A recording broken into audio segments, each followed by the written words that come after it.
Automakers spend billions on safety today. But that wasn't always true.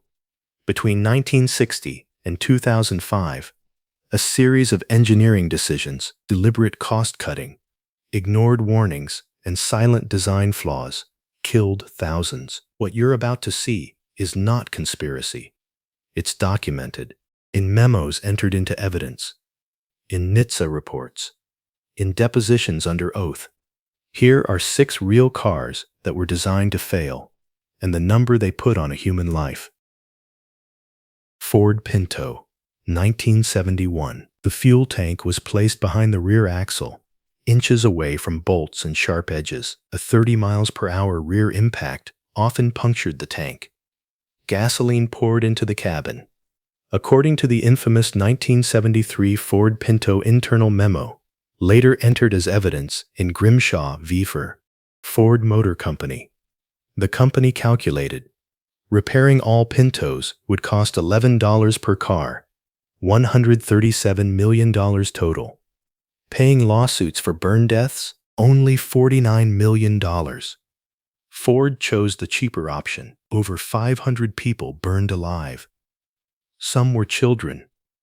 The Pinto became the most infamous example of a car that put a price on your life.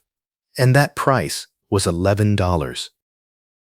The Chevrolet Corvair had a swing-axle rear suspension, a cheap design borrowed from the Volkswagen Beetle.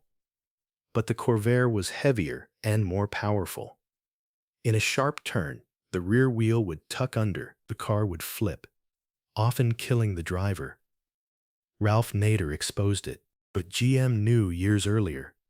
As documented in a 1962 GM internal memorandum, later submitted during Ralph Nader's lawsuit, the company admitted the problem. A $15 part, a camber compensator, could have fixed it. GM refused to delay production. The fix finally arrived in 1965. By then, 1.8 million Corvairs had been sold. Hundreds died in single-car rollovers. The car was later called the engineer's mistake that kept flipping. The Takata airbag was designed to save you. Instead, it became a fragmentation grenade. The propellant, ammonium nitrate, degraded over time, especially in hot and humid climates. When the airbag deployed, the metal inflator housing exploded. Shrapnel cut throats, tore arteries, blinded eyes. Takata knew about the first rupture in 2004. 11 years later, they were still making the same design.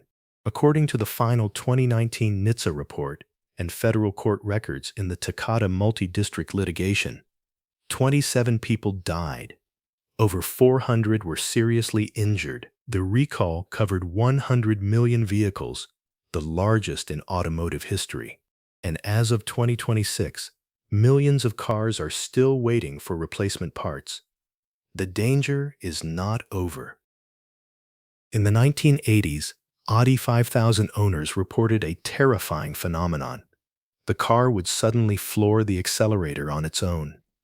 Drivers slammed the brake, but the car kept speeding. 60 Minutes called it sudden unintended acceleration. Audi's sales collapsed. Later, NHTSA concluded most cases were pedal misapplication. The brake and gas pedals were so close that panicked drivers pressed both, and the engine overpowered the brakes. But leaked internal Audi documents, cited in the 1989 NHTSA report and congressional hearings, revealed something else. The idle stabilizer, a small electronic component, could malfunction, causing the throttle to open slightly, not full throttle, but enough to confuse drivers. Over 500 crashes, dozens dead. The real killer? A mix of bad pedal placement and a silent computer glitch that Audi never fully admitted. In the late 1990s, the Ford Explorer was America's favorite SUV, but it was top-heavy, and Ford wanted a smooth ride. They used Firestone tires, as shown in the 2001 Firestone internal correspondence, and later included in the federal investigation. Firestone recommended 26 psi for safety. Ford ran them at 30 psi to improve handling, but that increased heat and stress. At highway speeds, the tread would separate. The tire would blow. The Explorer would roll. Over 270 people died. Hundreds more were paralyzed. Ford and Firestone blamed each other in court, and families buried their children. The real killer? A compromise on safety for a softer ride. And both companies knew.